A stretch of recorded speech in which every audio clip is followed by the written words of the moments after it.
हमको आप लोगों ने यहाँ बैठा रखा है और हम अपने मन में ये सोचने लग जाएं कि हम इनमें सबसे बड़े हैं, क्योंकि सबसे कम से कम 3 साढ़े 3 हाथ ऊपर बैठे हैं,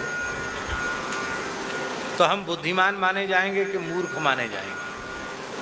अरे भाई, जो 3 हाथ नीचे बैठे हैं वो भी धरती पर ही बैठे हैं, उनका आश्रय, उनका आधार भी धरती है।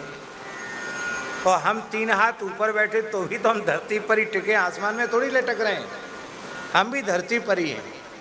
इसलिए ये ऊपर बैठा, ये नीचे बैठा, ये सब बुद्धि के भेद हैं, वस्तुतः कुछ नहीं है। क्या ऊपर क्या नीचे, सबका आश्रय तो पृथ्वी है। किंतु ऐसा विवेक यदि हमारे भीतर न हो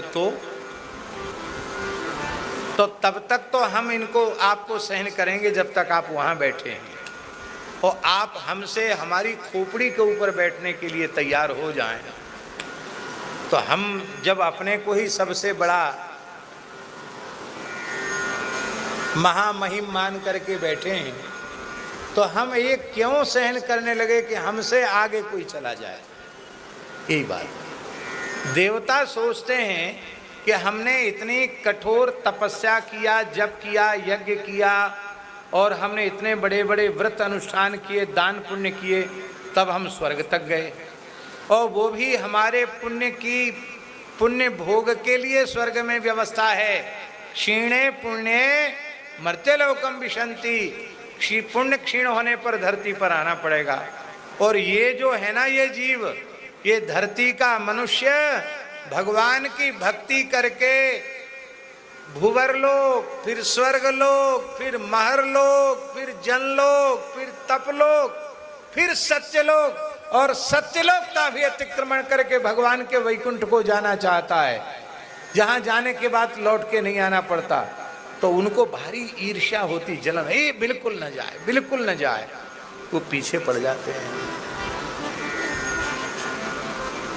कई बार ऐसा देखने में आता है, जो प्रपंची होते हैं ना, प्रपंची जानते हैं ना, अब प्रपंची की भी परिभाषा बतानी पड़ेगी।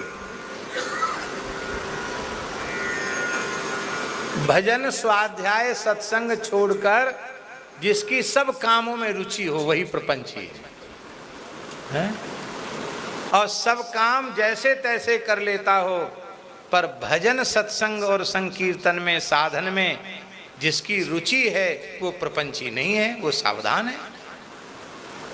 तो प्रपंची की परिभाषा यही है, वो सब काम कर लेगा, भजन नहीं कर सकता, सत्संग नहीं कर सकता, कथा कीर्तन नहीं कर सकता, और सब काम में समय बर्बाद कर देगा। समय तो खूब रहता है, पर वो समय की कीमत नहीं जानता।